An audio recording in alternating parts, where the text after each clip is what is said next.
Здравствуйте, меня зовут Екатерина Михайлова. Это программа «Обсуждаем вместе».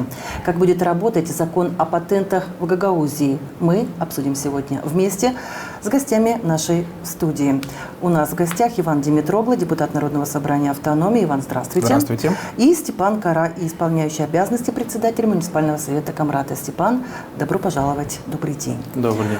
В Молдове отменили патенты на предпринимательскую деятельность. Это вызвало возмущение у предпринимателей. И вот уже несколько дней они пытаются донести свою позицию на акциях протеста и требуют отмены решения о кассовых аппаратах.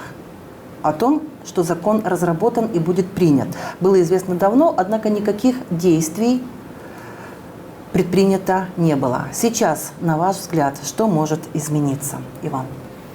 Добрый день еще раз всем жителям Гагаузии.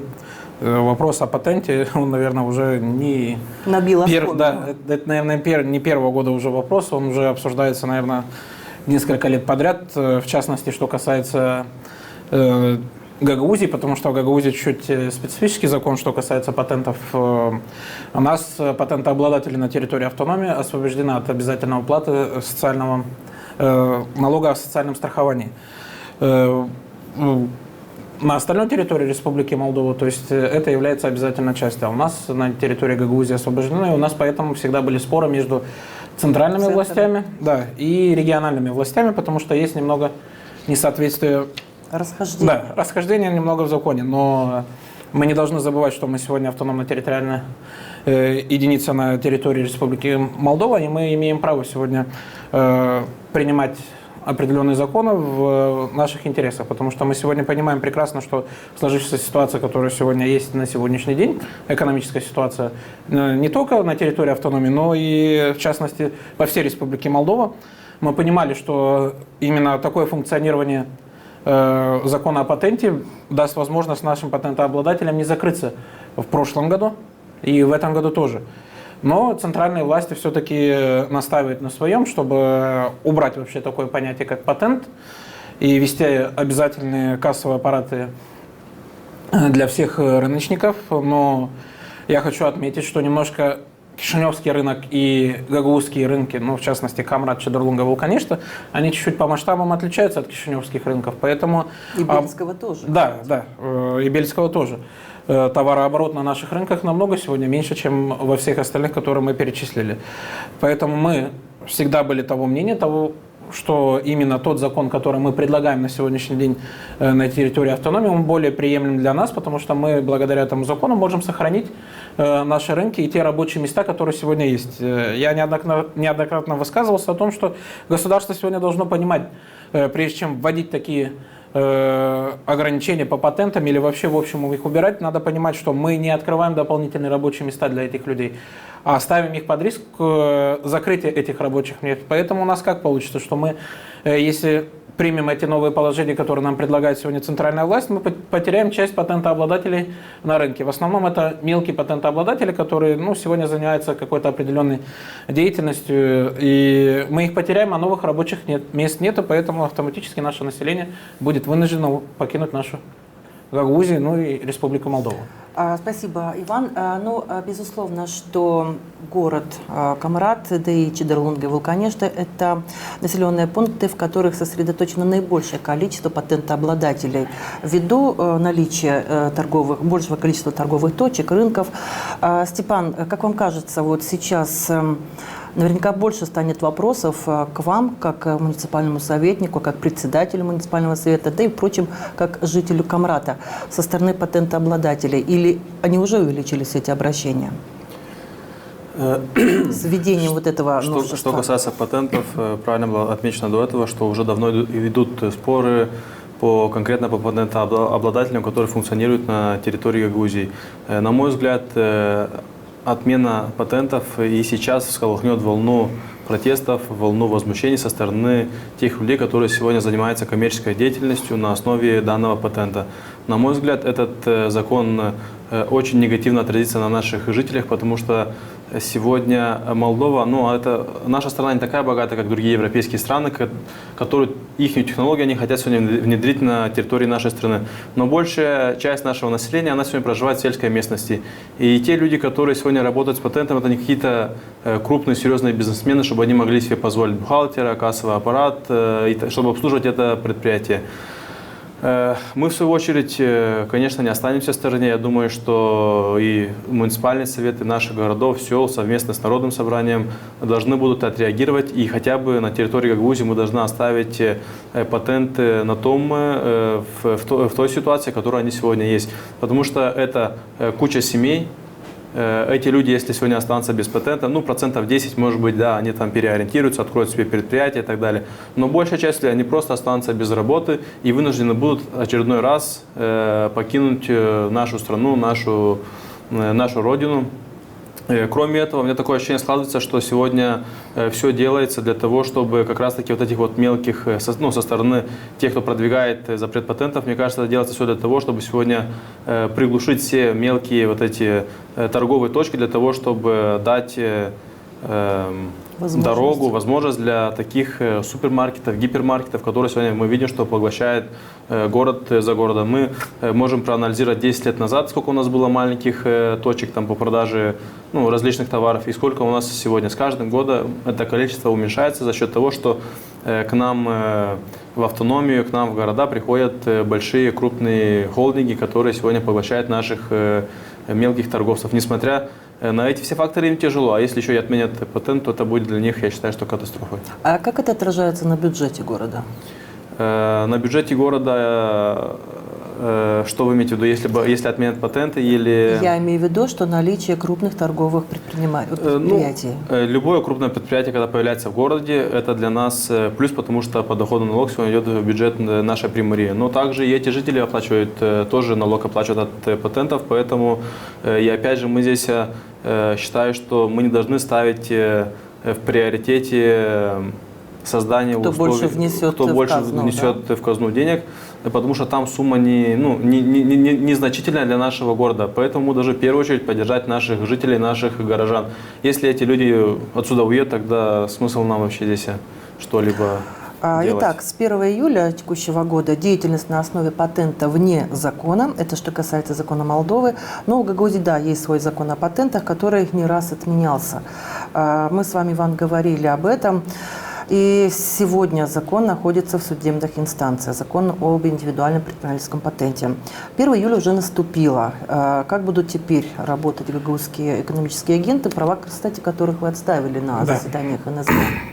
Ну, смотрите, в первую очередь, что касается, в общем, патентов, мы сидели, подсчитывали примерная сумма, которая будет обходиться в этом году по налогам.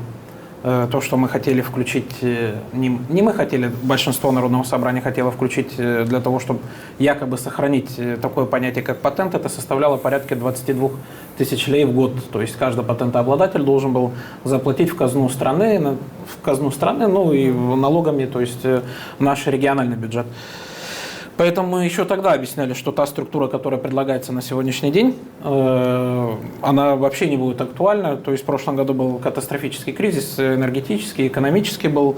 Но мы даже не предполагали о том, что законодательство Республики Молдова дойдет до того, чтобы вообще ликвидировать такое понятие, как патент. Да, сегодня есть закон, он сегодня находится, его обжаловала Государственная канцелярия, он сегодня находится в суде.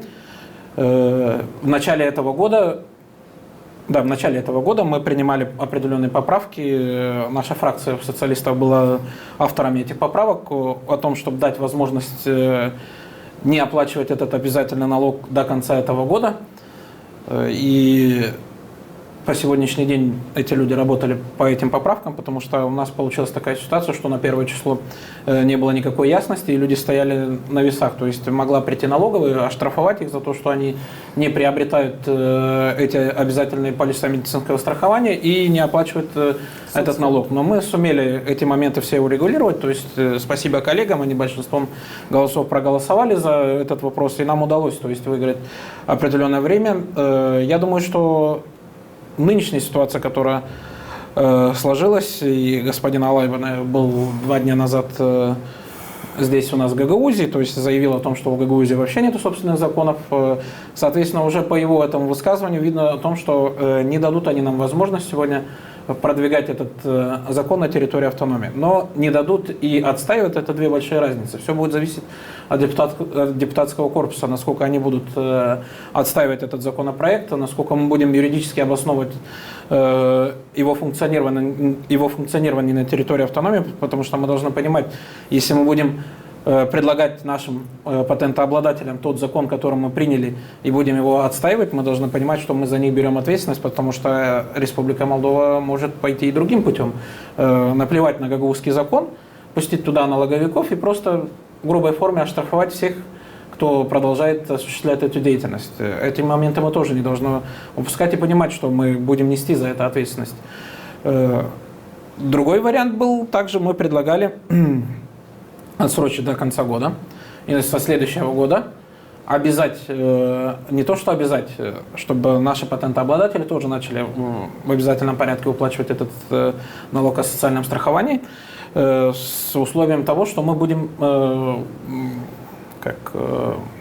датировать часть суммы, которую они будут оплачивать в бюджет. То есть предлагалась определенная сетка, по которой мы собирались из бюджета Гагаузии им помогать. То есть это первый год был 75%, второй год был 50%, и последующие года по минус 25%. То есть до того момента, пока мы не дойдем, что наши патентообладатели комфортно устроятся и привыкнут к оплате этого налога, потому что изначально большинство созывов Народного собрания, которые приходили туда, они этот вопрос все время оставляли на потом, потому что во время избирательной кампании все говорят о том, что мы поможем, и вы не будете оплачивать этот налог, соответственно, и никаких мер каких-то кардинальных не предпринималось для того, чтобы адаптировать этих людей. Хотим мы, не хотим, но они должны сегодня по закону оплачивать. Я думаю, что у нас будет разговор с патентообладателями о том, что если нам удастся сохранить на тех условиях, которые я только что перечислил,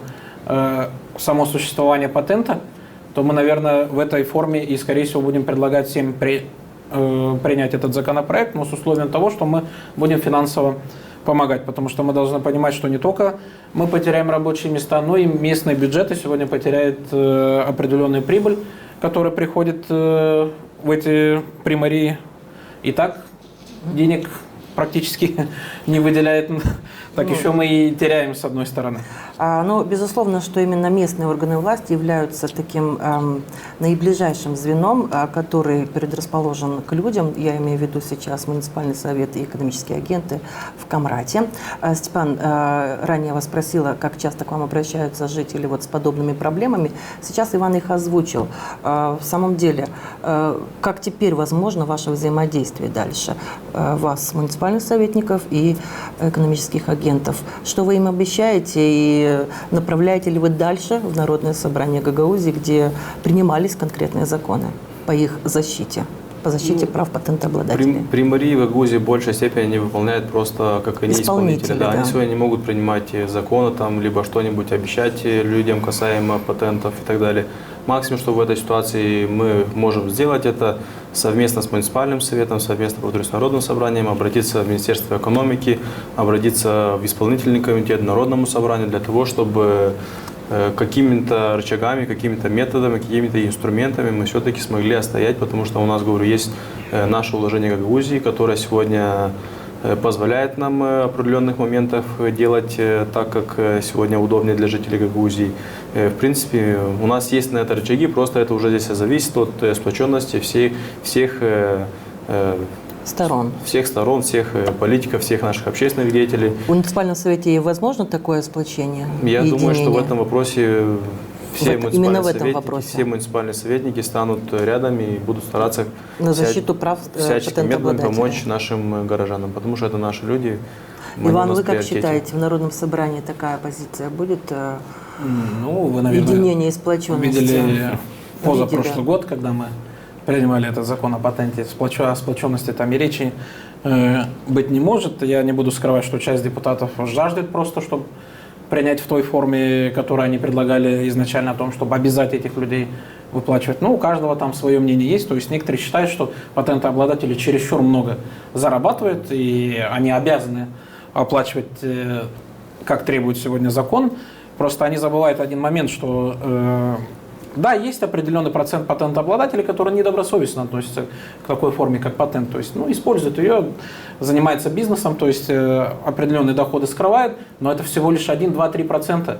А остальные жители, эти бабушки, вы представляете, они что, скрывают налоги, что ли, сегодня? Они сегодня вытаскивают со двора, с огорода последнее, что могут там продавать, что вырастили, выходят и продают люди. Они точно от налогов не скрываются. И сегодня взять, допустим, чиновников, которые сегодня получают заработную плату и оплачивают этот социальный налог, то их доход, он стабилен. А люди, которые сегодня занимаются торговой деятельностью на рынке по патентам, их доход нестабилен сегодня. Они могут одну неделю заработать 500 лей, а последующие 2 недели не заработать вообще ничего. Соответственно, если ставить на весы госслужащих и людей, которые занимаются мелкой предпринимательской деятельностью, то это, наверное, они не находятся на одном месте. Одни имеют стабильный доход, а вторые от того, насколько они продадут. Поэтому, ну, в той ситуации, которая вот сложилась, честно говоря, ну, будем честно говорить, что местные публичные органы, они мало что, на что могут так повлиять, то есть они максимум, что могут, поучаствовать вместе с нами в компенсации, то есть выплат определенных. Только в этих моментах они могут поучаствовать вместе с нами. Но если сегодня местный бюджет... В смысле, из городского бюджета да, тоже если определенные... сегодня, да, если бюджет сегодня располагает денежными средствами, то они могут частично поучаствовать с нами в компенсации этим жителям. Максимум, что они на сегодняшний день могут. Но, естественно, очень много зависит от самих патентообладателей. Мы сегодня видим, как наши патентообладатели на рынках пассивно относятся ко всему этому. Видим, как сегодня в Кишиневе митингуют, то есть патентообладатели и наши люди, которые работают на рынке. Я понимаю, что есть сегодня избранные представители власти, но и прямое участие патентообладателей тоже обязательно, потому что мы видим, что действующая власть сегодня не слышит абсолютно никого.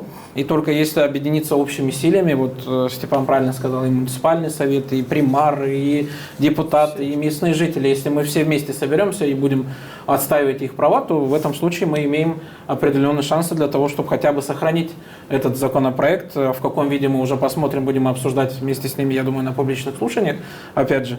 Но хотя бы сохранить такое понятие, как патент у нас здесь на территории. Это очень важный момент, и они должны участвовать в этом. А Гагаузия – это часть Молдовы, все ее законы распространяются на территории автономии. Об этом заявил министр экономики Дмитрий Алайба, о котором вы чуть ранее говорили, Иван. Но с таким заявлением спорить наверняка и никто не станет. Однако дальше следует, что у Гагаузии нет собственных законов. Мы знакомы с некоторыми законодательными нестыковками, которые будут устранены. Для этого существуют все механизмы. Это касается патентов и других вещей. Какие, на ваш взгляд, возможные механизмы будут запущены со стороны Гагаузии? По поводу чего? Ну, по поводу того, чтобы устранить вот эти вот некоторые законодательные нестыковки. Нет, ну давайте объясним правильно. То есть это высказался господин Алайба по отношению к нашей автономии. То есть у них есть определенные цели для того, чтобы устранить его. У нас по отношению к ним... свой взгляд на... Да, у нас по отношению к ним нету никаких там разногласий. В принципе, мы как предложили, мы так и видим это. Если у них есть какие-то разногласия, соответственно, он говорит о том, что они предприняли все абсолютно меры, чтобы устранить это все. Но мы сегодня должны помнить о том, что когда принимался закон об особо правовом статусе и автономии, он предполагал не только культурную автономию, где мы сохраняем язык и наши традиции. Он также предполагал под собой экономический фактор. И экономический рост. Да, экономический и политический фактор. То есть мы не только культурная автономия, как они нам сегодня пытаются это преподносить с трибуны парламента, но мы сегодня и экономические, и политическая автономия. Об этом они не должны забывать.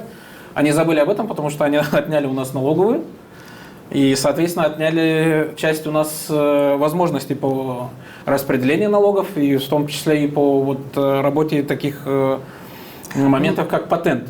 Если бы у нас сегодня, поверьте, если бы у нас на территории автономии сегодня была своя бы налоговая, у нас таких проблем не было. Что касается функционирования патентов. Хочу отметить, что Гагаузия со своей стороны, что касается Конституции Республики Молдова, выполняет, а что касается выполнения обязательств Республики Молдова перед Гагаузией, они не совсем выполняют. правильно было замечено, что в уложении Гагаузии четко было прописано, что у нас должна быть своя налоговая, что у нас должна быть свое ОВД, что у нас должна быть своя таможня и много других структур, которые должны быть... Судебные инстанции, которые должны быть наши, гагаузские, подконтрольные нам. А их сегодня мы видим, что нету, они у нас их забрали. Хотя в уложении четко написано. Получается, они нарушают наши уложения, а не мы, Конституцию Республики Молдова. Не просто так они были отобраны, да? Получается, с молчаливого согласия. Они были отобраны не просто так, они были отобраны в обмен на какие-то политические очки, которые в дальнейшем, вот через 5-10 лет, привели нас к сегодняшней ситуации. Хотя это отдавалось все согласие наших руководителей на тот момент, и налоговой, и таможенной, и все остальное. Сегодня должны поднять вопрос, в том числе и по налоговой, как раз таки вот сейчас момент Гагаузии, вот эти все вопросы поднять. В связи с тем, что сегодня ущемляются права наших жителей, которые также граждане нашей Молдовы, которые сегодня проживают на территории Молдовы, на территории Гагаузии. И сегодня мы должны уважительно относиться как к центральным властям Молдовы, так и центральные власти Молдовы должны относиться к Гагаузии. Ну, кстати, Степан Ильич правильно ответил, начальник УВД сказал, вот недавно, буквально 3 дня назад, 4, я, если не ошибаюсь, назначили нового начальника УВД без ведома Народного собрания, то есть абсолютно наплевали на те полномочия, которые у нас сегодня есть в относительности назначения этого начальника УВД. Взяли, назначили своего человека, поставили. И... насколько я знаю, действующий начальник УВД написал, управление полиции, не УВД даже, написал заявление об уходе. Ну, опять же, все равно это прерогатива назначения начальника УВД. Просто потом возникает у нас вот вопрос, почему отдают с молчаливого согласия. Это потому, что у нас сегодня столько всех структур, которые не подконтрольны Гагаузии. Даже, может быть, здесь и не вина тех руководителей, которые отменили. Просто тут столько рычагов воздействия на этих руководителей, что они их загоняют в такой угол, что они в итоге должны отдавать все, что тут есть. А это, получается, говорю, вытекает из того, что у нас сегодня нет ни одной нашей структуры, которую мы могли бы контролировать. Сегодня через Народное собрание все эти важные структуры сегодня должны назначаться, утверждаться строго, не просто так консультация, а строго чисто Народным собранием. И теперь какие возможные дальше действия? Вот региональный закон об индивидуальном предпринимательском патенте, находится в апелляционной палате. Какие будут решения приняты, тоже неизвестно. Какие сроки рассмотрения также под вопросом. Каковы ваши прогнозы дальнейших действий? Я думаю, что у нас совсем недавно прошли башканские выборы, и мы видели, как собирали толпы людей. Вот сейчас мы как раз таки посмотрим, как эти люди будут выходить и защищать самих себя, свои семьи, патентообладателей. Посмотрим, как будут сейчас вести себя и общественные деятели, в принципе, которые также тогда очень активно выступали. Вы считаете, что они должны принимать в этом участие, в отстаивании прав патентообладателей? Они же не должны заниматься только политическими вопросами на территории Гагаузии. Но у нас есть и людские вопросы, которые должны быть у нас всегда в приоритете. Что я могу сказать за себя лично и за муниципальный совет? Я уверен, что мы, если будет митинги, мы выйдем вместе с людьми и призовем людей. И если решение суда будет не в пользу этих патентообладателей, мы, конечно, обязательно выйдем на митинги вместе с теми людьми, которым сегодня это не безразлично, это без разницы, это примары, депутаты Народного собрания, депутаты парламента у нас, кстати, есть из Гагаузии, которые должны и там на трибуне выступать и защищать интересы Гагаузии. Только подняв общество, только подняв народ, мы сможем сегодня как-то повоздействовать на эту ситуацию. Если народ встанет, то ни один суд, ни одно министерство не сможет пойти против народа. Степан, уже не сейчас, это не первые митинги в этом году, которые проходят. Митинги проходили и в прошлом году, когда повышались тарифы на газ и электроэнергию. Митинги проходили и в позапрошлом году. Цены результаты как таковые, это две разные ситуации. Энергоресурсы, понятно, что страна закупает, даже люди, если выходили, если она не может, то она не может продать их дешевле. Хотя тоже есть варианты. Но тут уже касается просто какая-то законодательная инициатива. Тут получается, грубо говоря, что государство, конкретно наша автономия, не теряет какие-то колоссальные деньги, если оставить все так, как есть. У нас, вы правильно сказали, что у нас и раньше были возмущения по поводу патентов, но мы и раньше призывали людей, люди так небольшими, так скажем, группами собирались, но люди просто недооценивали всю серьезность ситуации. А я думаю, что сейчас, когда ситуация действительно будет серьезной и действительно, когда она их затронет, я думаю, что тогда люди Но она уже затронула, и это произошло уже с 1 я думаю, что июля. уже будет.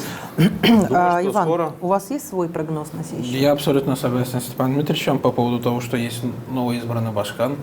Мы знаем, от какой партии она избралась. Та партия, которая пришла тут, обещала, я не знаю, что только не обещала партия ШУР, начиная от аэропорта, заканчивая поднятиями пенсий и всего остального. Я думаю, что данная партия, которая сегодня выиграла на территории автономии кресло Башкана, она тоже должна не оставаться в стороне. Новоизбранный Башкан тоже должен высказать свою позицию по отношению к тому, что сегодня происходит. Я не побоюсь этого слова, нападки на экономическую составляющую сегодня нашей автономии, потому что Башкан Гагаузия должна помнить, что она сегодня является гарантом уложения, исполнения уложения, и в том числе экономической части нашей автономии. Она является гарантом сегодня. Она тоже должна выйти, высказать свое видение по этому поводу. Давайте подождем 2 недели, когда состоится инаугурация. Зачем ждать инаугурацию? Они кричали, что им не надо ждать инаугурацию. Они сразу после выигрыша госпожи Гуцул начнут работать, пахать.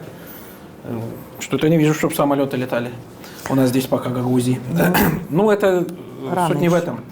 Я думаю, что действительно они примут тоже активное участие, потому что мы видели, что они тоже часто выходят там на митинги, общественные деятели. Я надеюсь, что они не только умеют с флагами танцевать на площади, но и умеют действительно отстаивать сегодня позицию, и патентообладатели будут отстаивать, потому что когда надо было выходить на митинги, очень сильно просили именно людей с рынка приходить на эти митинги, участвовать в них и отстаивать позицию. Я думаю, надеюсь, что вот эти общественные деятели, которые организовывали вот это все, также будут активно и сейчас отставить их позицию.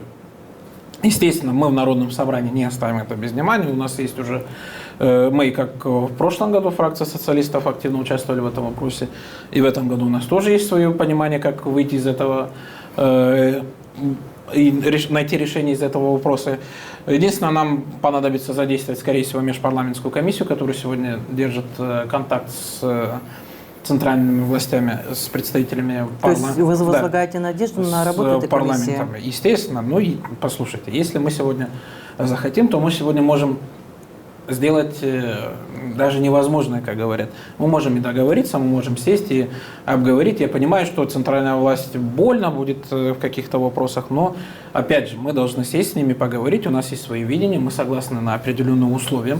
Поэтому патенты, я думаю, что и патентообладателям придется согласиться на определенные условия, что касается обязательной оплаты вот этого налога. Но взамен этого мы постараемся сохранить функционирование патента. И я говорю, что мы не оставим без внимания.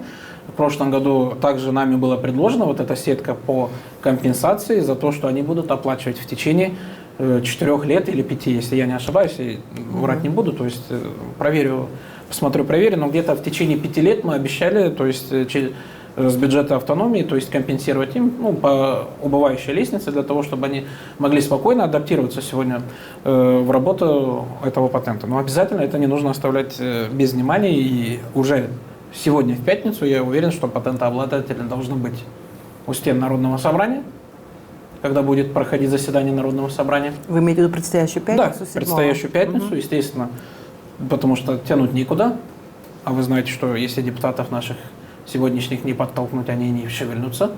А я уверен, что если жители придут на заседание Народного собрания и поднимут именно остро этот вопрос, то и решение будет находиться очень быстро.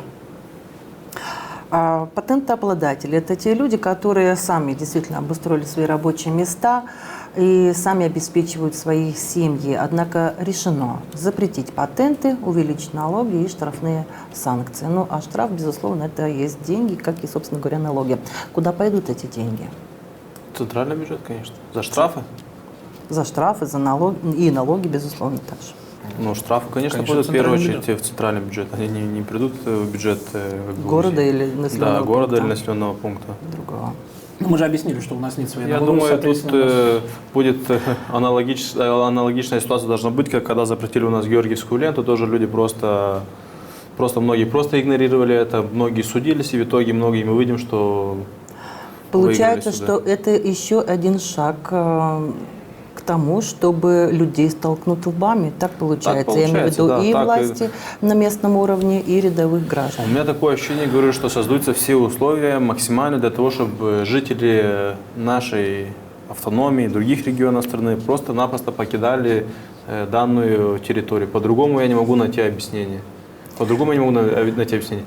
Если бы они создали бы людям условия для того, чтобы они могли сегодня открывать эти предприятия, допустим, если у нас сегодня была бы средняя зарплата 1000 евро, когда человек мог бы пойти, позволить себе там чуть больше потратить, когда он мог бы себе позволить чуть больше, чем он может, тогда да, тогда я не спорю, можно было бы всех заставить открывать предприятия. Да, было сказано Иваном Костяном, что есть в Народном собрании, многие говорят, что эти люди злоупотребляют патентами, использованием этих патентов. Но эти 2-3% они сегодня не должны решать судьбу всех тех остальных 97%. Если есть такие случаи, когда злоупотребляет, тогда надо усилить контроль, и чтобы пресекать этих людей, чтобы они не злоупотребляли. Но нельзя сегодня под одну гребенку из-за 3% всех людей оставить сегодня без работы и вынудить их, чтобы они поехали сегодня за границу на заработки. Надо отметить, что патентообладатели, которые переходят на самостоятельную деятельность, могут получить компенсацию в размере 10 тысяч леев. Они могут подавать заявки в Организацию по развитию предпринимательства до конца лета, 31 августа. Эти 10 тысяч лев идут у них только на то, чтобы открыть это предприятие, купить кассовый аппарат, нанять бухгалтера и так далее. Это...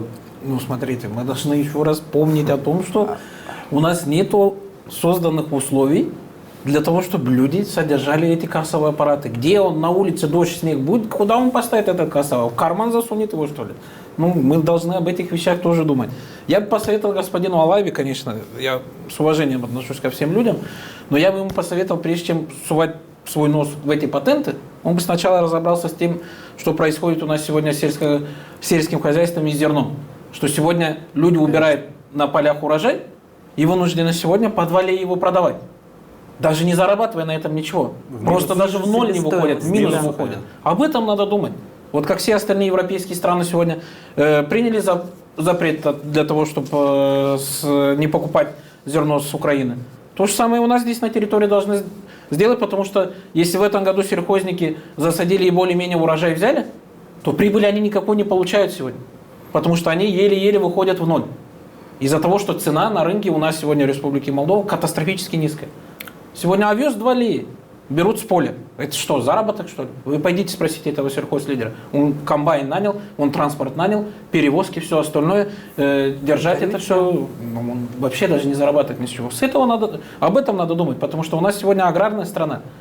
Сельхозчасть у нас составляющая сегодня экономики Республики Молдова. У нас сегодня одна часть это гастарбайтеры, которые присылают сюда деньги, которые за границей. И вторая часть это сельхозники, которые сегодня выращивают вот этот урожай, продают его. Вот это 2 составляющие, которые у нас сегодня в принципе составляют нашу налоговую часть в общем по стране. И надо, наверное, в первую очередь об этом подумать, а потом оставить патентообладателей, людей, которые на рынке продают. Я говорю, для этого есть сегодня налоговая. Если люди злоупотребляют, должна работать. Да, налоговая должна заработать и ходить штрафовать. И чтобы другие остальные не страдали. А не так, что ему сегодня он проснулся, утром выпил чашечку кофе, он посмотрел где-то в Европе, что вот нету такого понятия, как патент, и надо в Республике Молдова тоже вести, потому что мы идем семимильными шагами в Евросоюз. Но мы забываем, что у нас зарплаты здесь не Евросоюза, и далеко жизнь, среднестатистический заработок у нас не как в Евросоюзе. Об этом мы забываем. Он, наверное, редко выходит в села и, наверное, редко посещает остальные города, кроме Кишинева. Стоило бы пойти, посмотреть, походить по рынкам и посмотреть, что люди сегодня себе могут позволить купить. Я уверен, что большинство сегодня людей, которые посещают рынки, они максимум, что себе покупают, это то есть, еду и предметы первой необходимости, гигиена, всего остального. А в плане одежды или что-то, я думаю, что больше половины населения не так шикарно живет, что вот позволять себе такие вещи. Я уверен, что если вы пойдете с вещевиками на рынке поговорите, которые продают там вещи, они вам скажут, что у них продажи очень низко понизились. И я говорю, что это сулит большие проблемы. Сегодня не только для автономии. Мы сегодня не должны забывать, что мы часть Республики Молдова. Но в общем для Республики Молдова. Степан, вы хотели что-то добавить? Да, на мой взгляд, сегодня до патентов еще очень много проблем есть у нас в секторе экономики по стране. Я думаю, что отмена патентов – это не ключевой момент, который, если примут этот закон, то экономика нашей страны вырастет в разы. Сегодня я предложил бы тем, кто принимает этот закон, просто пройтись по базару и посмотреть на этих людей, которые сегодня торгуют на основании этих патентов. Особенно Это учитывая бедные, дни. страдающие люди. Это люди, которые сегодня там зарабатывают какие-то там 10 тысяч лей на всю свою семью. Это что, заработок, что ли? Я сегодня живу в городе Камрате, ну и мы все живем с вами в городе Камрате. И мы с вами знаем этих людей, которые продают на основании этих патентов. Я не думаю, что кто-то из вас знает хотя бы одного миллионера, который разбогател на этих патентах. Все люди живут простой крестьянской жизнью, дома держат хозяйство, чтобы как-нибудь выжить, торгуют на базаре и так далее. Хорошо, если эти патенты отменят, что эти люди дальше будут делать? Они останутся просто без работы и должны будут, говорю, закрыть свои дома и уехать. Итак, на ваш взгляд, получается, что все-таки проблему частично может решить налоговая служба, которая будет находиться здесь на территории Гагаузии, которая будет подконтрольна властям. Конечно. Региональным. Региональным. Конечно. Да, региональным. Сегодня налоговая, что, ну, это опять же, вот даже принятие отмены патентов, это просто опять же сегодня облегчена и налоговая работа. Они просто не хотят этим заморачиваться, просто не хотят вникать и работать, создавать, не работать против граждан, а работать во благо граждан. В любых нормальных других обществах все делают для того, чтобы облегчить ситуацию, для того, чтобы дать возможность развитию, а у нас делают все наоборот, максимально усложнить ситуацию. Это, кстати, было одним из требований в резолюции, которая была принята на учредительном съезде депутатов всех уровней представительских органов. Вы знаете об этом, Иван, наверняка больше. Были направлены соответствующие все резолюции были направлены в республиканские структуры власти, а также международные. Вчера мы говорили с вашим коллегой Монастырлы Валерием Ильичем.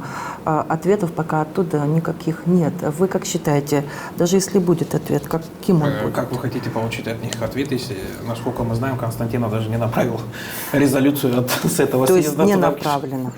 Я, насколько знаю, он даже не направил. Какой мы ответ хотим услышать от этого? Пример работы.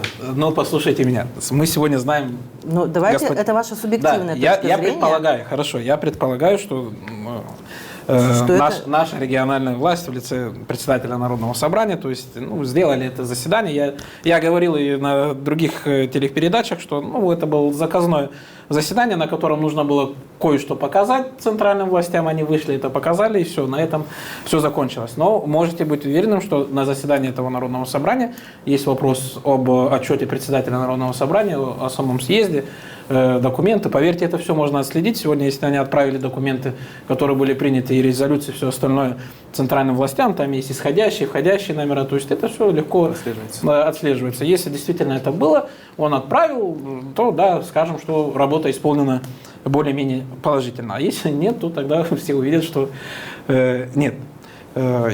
Смотрите, что хотел еще добавить. Что касается налоговой службы и вот всех основных моментов. Смотрите, Степан Дмитриевич правильно сказал, что вот с закрытием, после того, как ликвидируют патенты, то у нас останется только супермаркет. Мы это все прекрасно понимаем, что у нас останутся только супермаркеты. Мы должны сегодня прекрасно понимать, что супермаркеты, сегодня все центральные офисы зарегистрированы в Кишиневе. Все деньги, которые мы тратим, естественно, все налоги сегодня не оседают на территории нашей автономии, они все плавно утекают туда, в Кишинев. Поэтому говорят, вау, Кишинев развивается. Ну, конечно, он будет развиваться, если со всех регионов Республики Молдова тихонечко налоги стекаются именно туда, в Кишинев. Пока функционируют патенты и пока функционируют рынки у нас на территории автономии, то мы частично сохраняем эти денежные средства, потому что вы и я идем, тратим на рынки, эти деньги остаются у наших людей, автоматически они идут пользоваться другими услугами, парикмахерами, и частично эти деньги оседают. Я не экономист, конечно, по образованию юрист, но я так, сколько понимаю, они частично здесь оседают на территории автономии. А если мы это все потеряем, то, естественно, все денежные средства всем потоком уйдут в центральные власти. Что касается присутствия налоговой у нас здесь в автономии, то я уверен, что это нам развязало руки, и те компании, которые приходят сегодня и открываются у нас на территории Гагаузии, то мы их обязали центрального офиса здесь регистрировать. Для того, чтобы эти налоги сохранялись здесь, на территории автономии. Это дало бы нам определенный экономический толчок. Но центральная власть знает это, что дав нам эту возможность, мы экономически можем сами чуть-чуть независимо развиваться. То есть мы можем и международные компании приглашать здесь, чтобы они открывали здесь компании и регистрировали, и экономически развиваться. Но экономически точно они не хотят, чтобы они развивались. Ну, ни политически, ни экономически не хотят, чтобы мы развивались. Мы неоднократно поднимали вопрос о возврате налоговой, но я вас уверяю, что с таким руководством Народного собрания, да и все люди наблюдают, уже 2 года функционирует Народное собрание, все видят, что там творится, что руководство Народного собрания полностью себя дискредитировало, то есть господин Константинов уже запутался, кого он поддерживает, то он СПАС поддерживает, то он Шора поддерживает. Иван, давайте не будем говорить о человеке в третьем лице, когда его нет. Ради бога, я ему миллион раз сказал, чтобы он приходил, и мы дискутировали. Он сегодня занимает руководящую должность, о которой мы должны говорить, и должны указывать на те или иные ошибки, потому что сегодня именно от него и зависят эти вот все проблемы, что значит мы не должны говорить. Сегодня мы должны об этом говорить, и общество должно знать, в чем причина. Он на последнем заседании Народного собрания сказал, что он председатель Народного собрания, он имеет право от лица Гагаузии делать определенные политические заявления. Да и в принципе в его обязанностях указано, что он имеет прямые контакты сегодня и с президентом республики, и с председателем парламента, и с правительством председателем парламента. То есть он может лично сегодня поехать, встретиться с госпожой Сандо и обозначить четко проблему о том, что у нас есть сегодня проблема в экономическом плане, что касается патентов. Но мы видим, что никаких действий абсолютно не сделано в этом плане. Мы уже до этого видели, что он лично может поехать встретиться от лица Народного собрания. 100%. В Израиль, значит, он может слетать, встретиться с Шором, а с президентом Республики Молдова он не может встретиться. Я думаю, что мы, наверное, возьмем вот этих патентообладателей и пойдем помитингуем перед домом Константинова. Ну, чтобы он какие-то действия предпринял. А что, я не прав? Он сегодня руководитель народного законодательного органа. Он сегодня прямые обязанности. Решает большинство избранных депутатов. Я уверен, что большинство депутатов за, чтобы отправить сегодня Константинова вместе с патентообладателями в правительство и отстаивать права наших людей. Я думаю, большинство за. Я думаю, что и примары делегируют, и советы делегируют по одному человеку вместе с ним. Если он сам не может туда дойти. Если руководитель не тянет, должен туда сложить полномочия. 100%. То, что напряжение в отношениях между официальным Кишиневым и Камратом не перестает расти, наверняка мы все это наблюдаем, и это, можно сказать, с обеих сторон вот такая вот складывается картина. Как считаете, что может изменить ситуацию и снять это напряжение? Можно я отвечу на вопрос? Ситуацию может единственное снять, чтобы наши политические деятели, вот как руководители нашей автономии, они не должны заигрывать с множеством определенных политических деятелей. Они должны строить сегодня конструктивный диалог, в том числе и с Кишиневым, ставить их перед фактом. Я не говорю о том, что они должны сегодня где-то прогибаться, но просто они должны требовать у них, чтобы они сегодня исполняли наше уложение. Просто должен быть конструктивный диалог. Они не должно быть так, что сегодня они получают определенную выгоду, сегодня они идут против центральных властей, прямо так я скажу вам, яро и открыто, да. Они идут сегодня так. Есть действительно идеологически, когда наши интересы с ними не ходятся, и мы их должны за это критиковать. Но когда это делается просто в интересах какой-то личной выгоды определенными политическими деятелями, тогда вот это и создает такую вот напряженную ситуацию. Напряженную ситуацию между Камратом и Кишиневым. Да. Но то, что здесь у нас напряженная ситуация... А у нас напряженная ситуация опять поэтому же и возникает. Это уже у нас в крови, да? У нас поэтому и возникает эти ситуации, потому что сегодня многие хотят усидеть на 3 стульях, не на 2, а на 3 стульях одновременно. Иван, ваша точка зрения? Моя точка зрения очень простая. Я скажу, что сегодня политическая элита Гагаузии должна поменяться, в первую очередь.